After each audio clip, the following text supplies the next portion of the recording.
안녕하세요. 김광삼의 찡코TV 김광삼 변호사입니다. 더불어민주당의 초선들이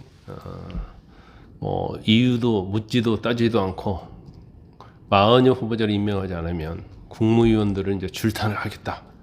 그래서 이제 국정을 마비시켰다. 이런 집단 광기를 부리고 있어요. 물론 그 뒤에는 이제 이재명 대표가 있겠죠. 또 권성동 원내대표는 이제 김어준이 있다 이런 얘기를 하고 있어요. 그런데 이걸 그냥 검토만 하고 끝날 것이다. 저는 그렇게 바라보지 않아요. 이제 민주당의 행태나 습관성이 뭐냐면 처음에는 연기를 피워요. 그런 다음에 하루 이틀 새에 바로 행동으로 돌입을 하는데, 돌입을 할 때는 대부분이 지도부에게 일임을 하겠다 그런 식으로 했다가 바로 지도부가 이제 결정을 하는 그런 아주 패턴이 있어요. 패턴, 습관적인 그런 버릇이 있다 이렇게 볼 수 있기 때문에 국무위원회 줄탄에 이걸 사실은 설마 하는데, 설마가 사람 잡는다고 결국은 하게 될 겁니다. 그러면 이걸 막기 위해서는 정부와 여당이 어떻게 할 것인가, 그 부분은 오늘 그 대책에 대해서 이제 말씀을 드리려고 해요. 이 동영상을 보시기 전에 구독과 좋아요, 알림 설정을 부탁을 드리고 의견이 있으시면 이제 댓글을 달아주시면 감사하겠습니다. 일단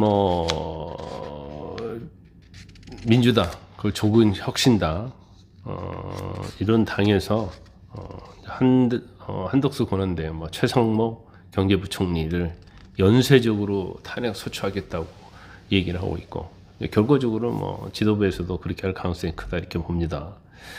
그래서 그러면 어떻게 해야 하냐, 이거에 대해서 이제 말씀을 드리려고 해요.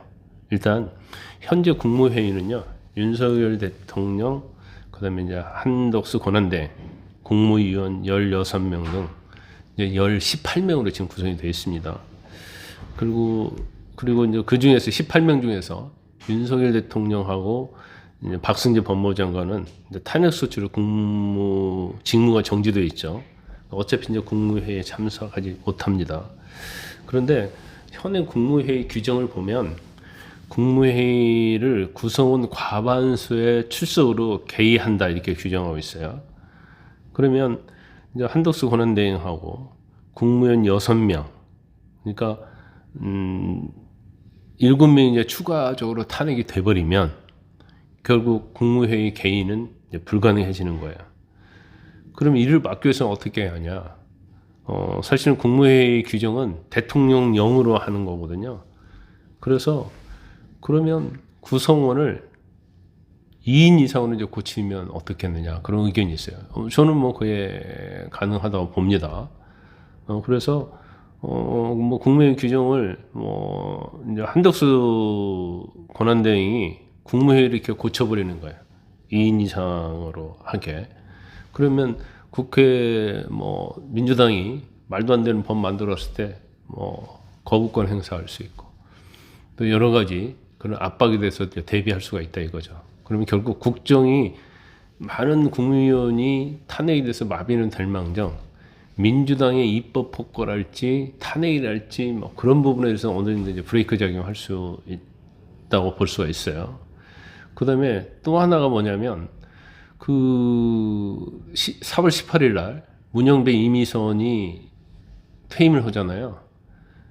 그러면 이게 대통령 목식의 헌법재판관이거든요. 그러면 한 권한대행이 대통령 목수 2명, 한 권한대행이 아니라도 괜찮아요. 만약에 탄핵이 돼버리면 근데 다른 권한대행이 문영배 이미선 후임 2명을 그냥 임명해버리는 거예요. 물론 인사청문회를 거쳐야죠. 근데 민주당에서 인사청문회 거부하더라도 그냥 권한대행이 청문 경과보고서 송부를 요청하고 경과보고서 채택 안 된다 하더라도 후보자들 재판관에 임명을 할 수가 있습니다. 그러면 오히려 이제 보수 성향에 있는 재판관 2명을 임명해버리는 방법이 있어요. 그 다음에 또 민주당이 계속 협박하는 게 뭐죠?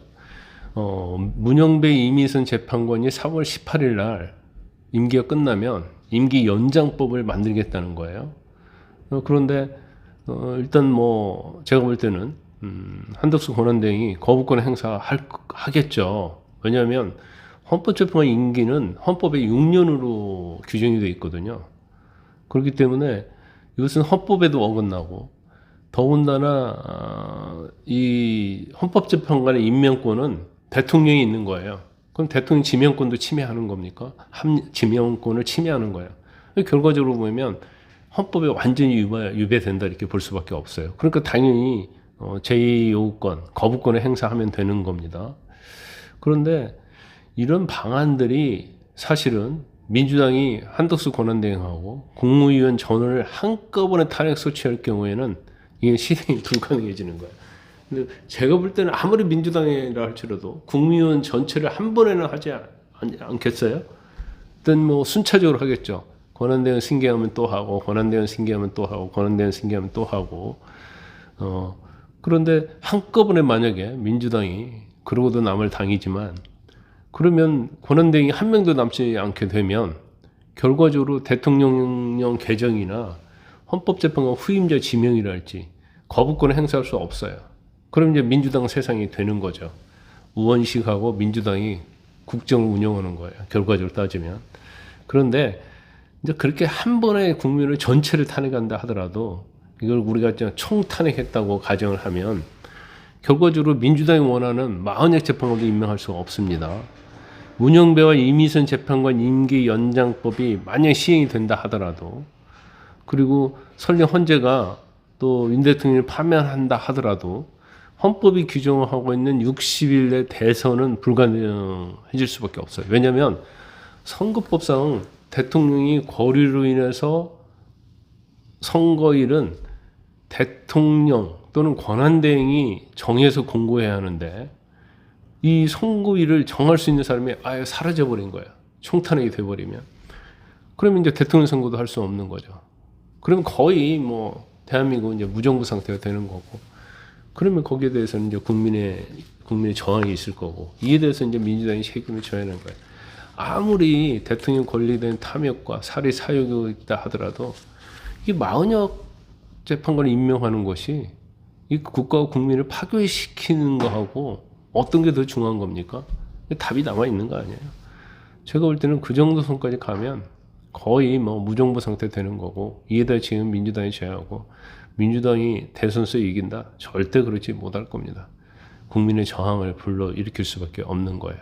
그래서 제가 오늘 민주당의 무더기 총탄핵 대비해서 있을 수 있는 경우의 수를 몇 가지 말씀을 드렸습니다만, 제가 볼 때는 민주당은 그러고도 남을 정당이기 때문에 대비를 해야 한다, 저는 그렇게 봅니다.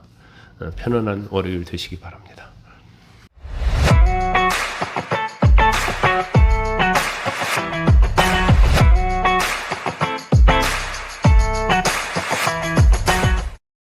여러분의 구독과 좋아요는 큰 힘이 됩니다.